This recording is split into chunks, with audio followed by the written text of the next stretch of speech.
Welcome back to Tech. In today's video I'm going to show you how you can generate a unique identifier in vb.net.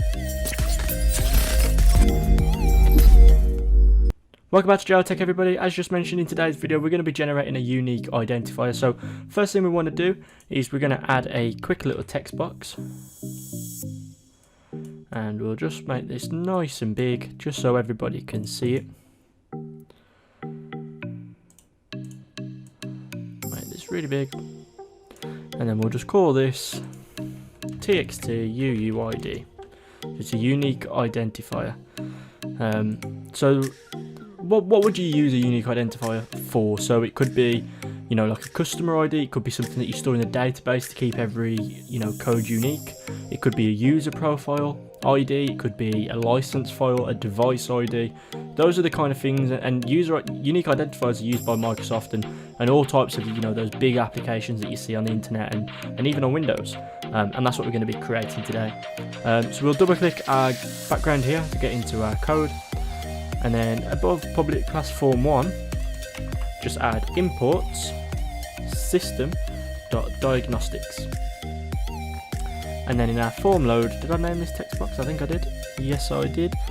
So what we'll do is we'll go to our code and we'll do dim my UUID as GUID equals GUID.new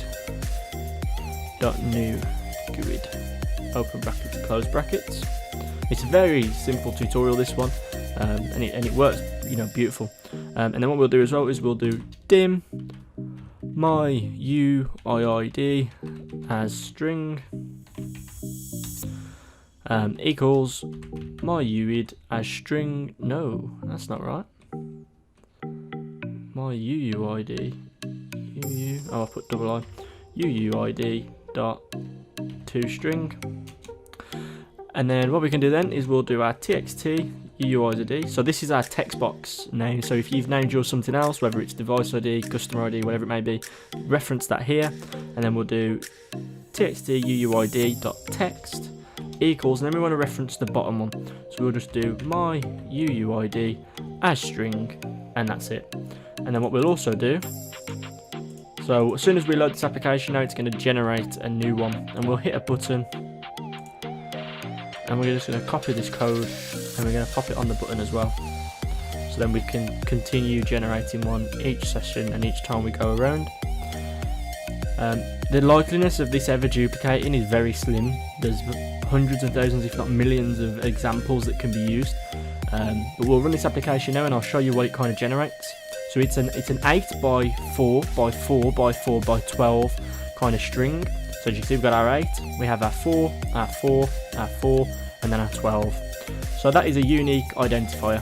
So you could use that again in the database, whether it's an ID or whether it's a license file. When you purchase kind of Microsoft license keys or video game digital keys, and you get something like this, it's a perfect example to generate this, store it in a database as a license key, etc.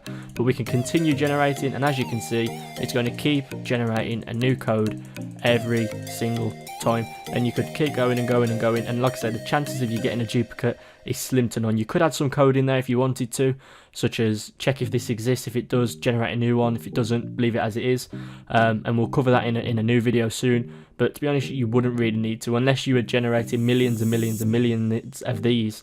You're never gonna run out, really. But yeah, that's how you create a unique identifier in vb.net. If you did like this video, if you did learn something from it, please do drop a like rating or subscribe to the channel, and I will see you all next time. I'm still rolling with my gang and my G squad and my team. Try the commotion, it ain't nothing to write for the bro them. Like